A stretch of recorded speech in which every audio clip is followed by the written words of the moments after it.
Hello dear students, welcome to English Textbook YouTube channel We Make English Easy।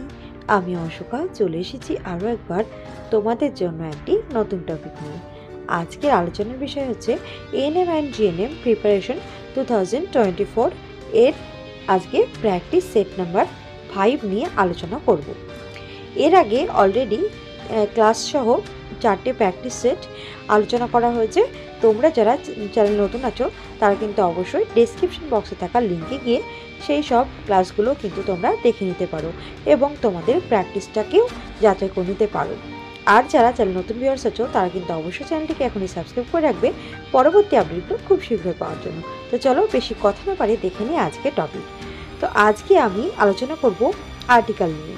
তো আমাদের ফার্স্টেই জানতে হবে আর্টিকেল কী। যদিও আমরা এই বিষয়ে অনেকেই জানি, তাও বিষয়টিকে নতুন করে আরেকবার প্র্যাকটিস করার জন্য আমি বলছি। দেখো, a and the or this three are called articles.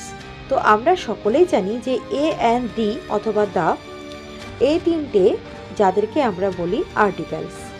They are placed before nouns to denote if someone or something is definite or indefinite.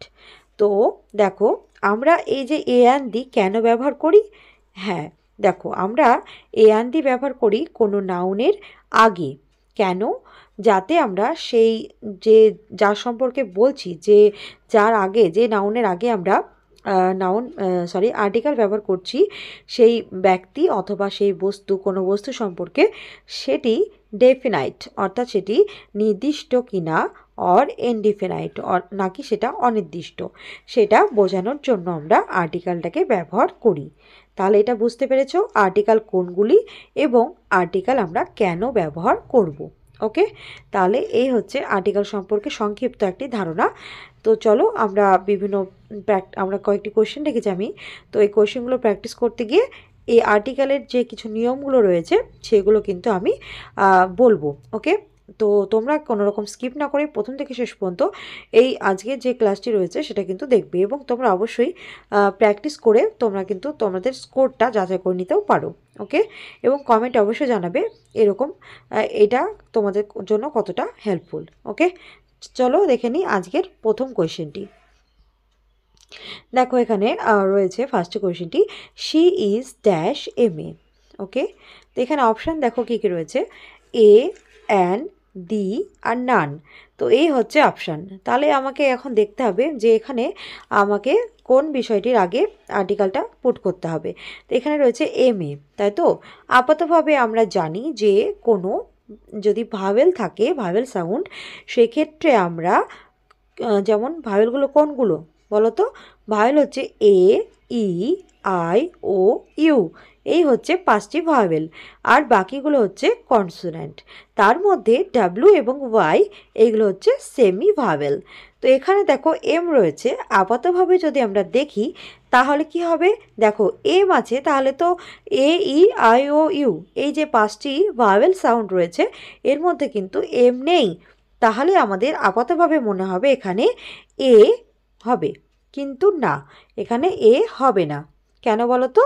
কারণ এটা হচ্ছে বসে সাধারণত কনসোনেন্ট এরও কাছে, এর সামনে, কনসোনেন্টের আগে। কিন্তু এখানে যে এম এ রয়েছে, তো দেখো এখানে এমটা কিন্তু ক্যাপিটাল লেটারে রয়েছে।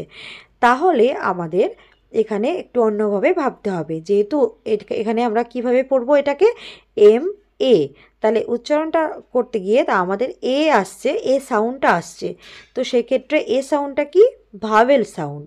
তাই জন্য এখানে কারেক্ট অ্যান্সার হয়ে যাবে অ্যান। তাহলে she is an M A. ওকে, আচ্ছা, নেক্সট দেখো পরের কোয়েশ্চেনটি। দেখো এখানে question number 2, dash English is my favourite language. তো দেখো, ইংলিশ হচ্ছে আমার প্রিয় ভাষা।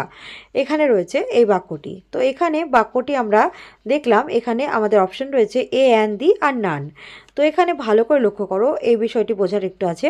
এখানে ইংলিশ আমার কিন্তু ল্যাঙ্গুয়েজকে বোঝাচ্ছে। ইংলিশ একটি ফরেন ল্যাঙ্গুয়েজ, আমরা এটিকে অ্যাজ আ সেকেন্ড ল্যাঙ্গুয়েজ পড়ি, তাই তো? দ্বিতীয় ভাষা, আমাদের প্রথম ভাষা হচ্ছে বাংলা, আর এখানে ইংলিশটা আমরা পড়ি দ্বিতীয় ভাষা হিসেবে। যেহেতু তাহলে একটা ভাষার কথা এখানে ইংলিশটাকে অ্যাজ এ ল্যাঙ্গুয়েজ এখানে প্রেজেন্ট করা হয়েছে, তাই এখানে কিন্তু কোনো আর্টিকেল হবে না। তাই এখানটায় অপশান ডি হবে কারেক্ট অ্যান্সার। অনেকেই বলবে যে কেন এখানে তো ইংলিশ, তাহলে এখানে তো হলে দি হতে পারতো, কিন্তু নয়, এখানে কিন্তু ভাষা হিসেবে ব্যবহার করা হচ্ছে। দেখো, যদি এখানে বলা হতো ইংরেজদেরকে ডিফাইন করা হতো বা ইংরেজ জাতিকে বোঝানো হতো, সেই ক্ষেত্রে আমরা দি ইংলিশ ইউজ করতাম, কিন্তু এখানে আমরা ভাষা হিসেবে ব্যবহার করছি, তাই এখানে জিরো আর্টিকেল। ওকে, এখানে কোনো আর্টিকেল হবে না, তাহলে অপশান ডি হয়ে যাচ্ছে কারেক্ট অ্যান্সার। নেক্সট দেখো, থার্ড কোয়েশ্চেনটা কী রয়েছে, we visited the dash Taj Mahal last ইয়ার। তো দেখো এখানটায় তাজমহল, আমরা তাজমহল গিয়েছিলাম গত বছর, তাহলে এখানে তাজমহল একটি স্মৃতিসৌধের নাম, তাই তো? তাই এখানে বিশেষ কিছু বিষয় সম্পর্কে বোঝালে আমরা সেখানে দি, অর্থাৎ এখানে যেহেতু টিটা কনসোনেন্ট সাউন্ড, তাই এখানে দা হবে, তাহলে এখানে অপশান সি হয়ে যাচ্ছে কারেক্ট অ্যান্সার। তাহলে we visited the Taj Mahal last year. Okay, দেখো নেক্সট কোয়েশ্চেনটা কী রয়েছে, red riding hood is dash fairy tale. তো এখানে অপশান কী কী রয়েছে, এ অ্যান্ড দি আর নান। তো দেখো, রেড রাইডিং হুড এটা একটা ফেয়ারি টেল, আমরা যেহেতু এটা একটা নির্দিষ্ট, কিন্তু এখানে ফেয়ারি টেল যেটা বলা হচ্ছে, তাহলে এটা অনির্দিষ্ট, এটা কিন্তু কমন হিসেবে বোঝানো হচ্ছে, তাই এখানে আর্টিকেল হয়ে যাচ্ছে অপশান এ। অপশান এ এবং এ রয়েছে অ্যান্সার, তাহলে এখানে হবে ইজ আ ফেয়ারি টেল। তাহলে Red riding hood is a fairy tale. আর যদি রেড রাইডিং হুডের আগে যদি ড্যাশ থাকতো, সেক্ষেত্রে কিন্তু আমরা আগে হয়তো দা ইউজ করতাম। ওকে, যাই হোক, সেটার পরের ব্যাপার, এখানে এ হয়ে যাচ্ছে কারেক্ট অ্যান্সার। নেক্সট দেখো পরের কোয়েশ্চেনটি কী রয়েছে, dash Apple dash day keeps dash doctor away. তো এইটা একটা গুরুত্বপূর্ণ প্রভাব, এটা আমরা ছোটো থেকেই পড়ে আসছি, যে তাহলে কি হবে, এখানে দেখো অ্যাপেল, তাহলে এখানে অ্যাপেলটা কি, অ্যাপেলটা এখানে ভাওয়েল, ডেটা কি, ডিটা হচ্ছে এখানে দেখো কনসোনেন্ট রয়েছে। তাহলে আমি যদি নাও জানি পুরোটা, তাহলেও আমি আমাদের যে কনসেপ্ট রয়েছে যে কোথায় কি বসে, সেটা যদি আমরা পুট করি, তাহলে কিন্তু হয়ে যাচ্ছে। দেখো, তাহলে কি হবে, an Apple a day keeps the doctor away. তাহলে এখানে অপশান বি হয়ে যাচ্ছে কারেক্ট অ্যান্সার। তাহলে an Apple a day keeps the doctor away হয়ে গেল, তাহলে অপশান বি হচ্ছে কারেক্ট অ্যান্সার। তো নেক্সট দেখো 6 নম্বর কোয়েশ্চেনটা কী রয়েছে, ড্যাশ শিপ গিভস আস উল। তাহলে এখানে শিপের কথা বলা হচ্ছে। তো এখানে ভালো করে লক্ষ্য করো, আমরা কিন্তু এই জানি, এই যে শিপ কথাটি রয়েছে, একটা শিপ একটা নাউন, তো এখানে শিপ যেটা রয়েছে, তো যেটা বলছিলাম শিপ, তো এই যে দেখো এই নাউনটি রয়েছে, তো এটি কিন্তু প্লুরাল যদি করা হয়, তো শিপের কিন্তু কোনো পরিবর্তন হয় না, সেক্ষেত্রেও শিপ স্পেলিংটা একই থাকে।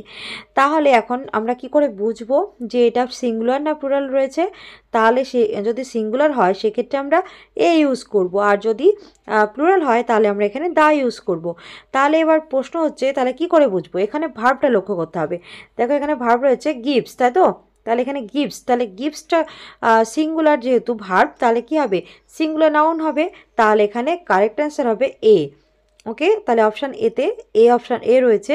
দেখো এখানে এ শিপ গিভস আস উল। ওকে, তাহলে এখানে যেহেতু যদি গিভ থাকতো, তাহলে কিন্তু এখানে পুরো শিপদেরকে বোঝাতো, তাহলে এখানে কিন্তু অপশান এ হয়ে যাচ্ছে কারেক্ট অ্যান্সার।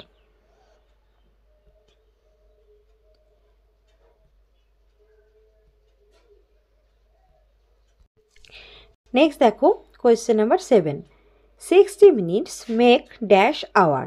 ওকে, তো এখানে যেহেতু অপশান রয়েছে, দেখো এ অ্যান্ড দি আর নান, তো দেখো 60 মিনিট 60 মিনিট, মেক এখানে এইচ আছে, তাহলে আওয়ার, তো এখানে যদিও এখানে আওয়ার রয়েছে, তো এখানে এইচের উচ্চারণটা কিন্তু এখানে সাইলেন্ট, তাহলে এইচের উচ্চারণ এখানে হয়ের মতো হচ্ছে না, এখানে অয়ের মতো হচ্ছে, তাহলে অ সাউন্ডটা কি, অটা হচ্ছে ভাওয়েল সাউন্ড, তাই এখানে কারেক্ট অ্যান্সার হয়ে যাবে অপশান বি অ্যান। তাহলে 60 minutes make an hour. Okay, next দেখো question number 8, dash rich are not always happy. তাহলে এখানে রিচ, এখানে তারপর রয়েছে আর, তাহলে দেখো রিচ, তাহলে এখানে একটা রিচ ওয়ার্ডটা দিয়ে কিন্তু এটা একটা অ্যাডজেক্টিভ, তো এখানে রিচ দিয়ে তাহলে সমস্ত ধনী মানুষদেরকে বোঝানো হচ্ছে, তাই এখানে কারেক্ট অ্যান্সার হয়ে যাচ্ছে কি option C, the the rich are not always happy, তাহলে অপশান সি হচ্ছে কারেক্ট অ্যান্সার। তো নেক্সট দেখো, dash Ganges is a holy river of India. তাহলে এখানে গঙ্গা যেহেতু একটা পবিত্র নদী এখানে ভারতের জন্য, তো এখানে একটা গঙ্গা যেহেতু একটা প্রপার নাউন, তাই এখানে কারেক্ট অ্যান্সার হয়ে যাবে দা, তাহলে the Ganga is a holy river of India. Okay, next দেখো question number 10, don't tell dash lie. তাহলে আমরা কি বলি, একটা মিথ্যে কথা বলবে না, তাই তো, তাহলে একটিও বলবে না, তাহলে এখানে এই হয়ে যাচ্ছে কারেক্ট অ্যান্সার, তাহলে ডোন্ট টেল আ লাই, এ হবে কারেক্ট অ্যান্সার। এখানে কিন্তু দি বা দা এখানে হবে না, এখানে এ হবে কারেক্ট অ্যান্সার। তো নেক্সট দেখো, ডেনো ইজ ড্যাশ ইটালিয়ান। তো এখানে দেখো কোয়েশ্চেন যেহেতু ইটালিয়ান, তো এখানে আই রয়েছে, আইয়ের উচ্চারণটা কিন্তু ভাওয়েলের মতোই হচ্ছে, তাহলে এখানে কি হবে, কারেক্ট অ্যান্সার হয়ে যাবে অ্যান, তা Deno is an Italian. Next দেখো 12 number, he likes to listen dash Arabic songs. তাহলে সে আরবি ভাষার গান শুনতে পছন্দ করে, তাহলে এখানে অ্যারাবিক সং, তাহলে অ্যারাবিক একটা নির্দিষ্ট, তাই এখানে দি হবে কারেক্ট অ্যান্সার, তাহলে দি অ্যারাবিক সংস। ওকে, তাহলে এখানে অনেক সংসও রয়েছে, এখানে প্লুরাল ফর্ম বোঝাচ্ছে, সেই ক্ষেত্রেও কিন্তু এখানে দি হয়ে যাচ্ছে কারেক্ট অ্যান্সার। তো নেক্সট দেখো 13 number, she is dash SDO. তো এখানে দেখো এসডিও, তাহলে আমরা জানি যে কনসোন্যান্ট, এসটা কনসোন্যান্ট, কিন্তু এখানে দেখো এসের উচ্চারণ কিন্তু কনসোন্যান্ট হিসেবে হচ্ছে না, এখানে কিন্তু ভাওয়েল হিসেবে হচ্ছে, তাহলে এসডিও, তাহলে এখানে সাউন্ডটা ভাওয়েল সাউন্ড, তাই এখানে কারেক্ট অ্যান্সার হয়ে যাবে অ্যান। ওকে, তাহলে অপশান বি হচ্ছে কারেক্ট অ্যান্সার।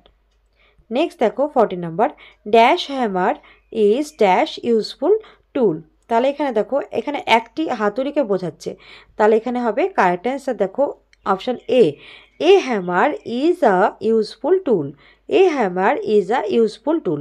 এখানে ইউজ যেহেতু ভাওয়েল আছে, কিন্তু তা সত্ত্বেও এটা কিন্তু ইউটা ইউ এর মতো উচ্চারণ হচ্ছে ভাওয়েলের মতো, সেই জন্য এখানে এটাই হবে। ওকে, নেক্সট দেখো 15 number, dash Kolkata is a busy city. Option রয়েছে এ and the R naan.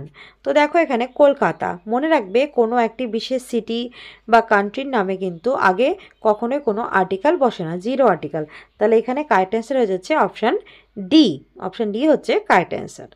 Next দেখো 16 number question, dash 15th of August is a sacred day. তো আগস্টের 15 তারিখ হচ্ছে একটা পবিত্র দিন, এটা আমাদের ইন্ডিয়ানদের জন্য, তাহলে দেখো এখানে 15তম দিন, তাহলে এটা আগস্ট মাসের একটা নির্দিষ্ট দিন, এবং অবশ্যই এটা প্রপার নাউন বোঝাচ্ছে, কারণ এটা একটা নির্দিষ্ট ঘটনা ইন্ডিপেন্ডেন্স ডেকে বোঝাচ্ছে, তাই এখানে কারেক্ট অ্যান্সার হয়ে যাবে দা, তাহলে দা 15th অফ অগাস্ট। ওকে, তাহলে অপশান সি হচ্ছে কারেক্ট অ্যান্সার। নেক্সট দেখো, নন্দিনী ইজ ড্যাশ এমফিল। তাহলে এখানে নন্দিনী, এখানে এমফিল এর আগেও করেছি আমরা, তো এইটা তোমরা কিন্তু কমেন্টে জানাবে এখানে কি হবে, এ এন দি নাকি নান। তাহলে কোয়েশ্চেন নাম্বার 17-এরটা কিন্তু তোমাদের হোমওয়ার্ক থাকছে, এটা কিন্তু তোমরা কমেন্ট করে জানাবে যে এখানে কোন আর্টিকেলটা হবে। ওকে, তাহলে কোয়েশ্চেন নাম্বার 17 তোমরা বলবে। নেক্সট দেখো 18 number, dash Mughals ruled for about 300 years. তো এখানে মুঘল সমস্ত মুঘল সম্রাটদেরকে বোঝাচ্ছে, মুঘল ডাইনেস্টিকে বোঝাচ্ছে এখানে, তাহলে কি হবে, দি হবে কারেক্ট অ্যান্সার, কারণ এখানে একজন মুঘলকে বোঝাচ্ছে না, সমস্ত মুঘলদেরকেই বোঝাচ্ছে, তাই দা হচ্ছে কারেক্ট অ্যান্সার, দা মুঘলস। নেক্সট দেখো 19 number, my father reads dash Times of India daily. তো এখানে টাইমস অফ ইন্ডিয়া একটা নির্দিষ্ট খবরের কাগজ, তাই এখানে কি হবে, নির্দিষ্ট বলে, তাই এখানে অপশান সি দা হয়ে যাচ্ছে কারেক্ট অ্যান্সার, তাহলে option C Times of India হচ্ছে কারেক্ট অ্যান্সার। নেক্সট দেখো 20 number, Nehru was dash first prime minister of India. তাহলে নেহেরু হচ্ছেন ভারতের প্রথম প্রধানমন্ত্রী, তাই তো? তাহলে এখানে যেহেতু ফার্স্ট এটা একটা অ্যাডজেক্টিভ, আর এখানে কিন্তু যেহেতু নির্দিষ্ট করে বোঝাচ্ছেন, তাই এখানে কি হয়ে যাবে, কোনো তো কিছু দেখার দরকারই নেই, এখানে দি হয়ে যাবে কারেক্ট অ্যান্সার। তাহলে Nehru was the first prime minister of India. Okay, তো এই হচ্ছে 20টি এক্সাম্পল যেটা আর্টিকেলের রিলেটেড প্র্যাকটিস সেট আজকে ছিল। তো এই হচ্ছে 20টি আর্টিকেল। তো তোমরা অবশ্যই কিন্তু জানাবে যে আজকের ক্লাস তোমাদের কেমন লেগেছে।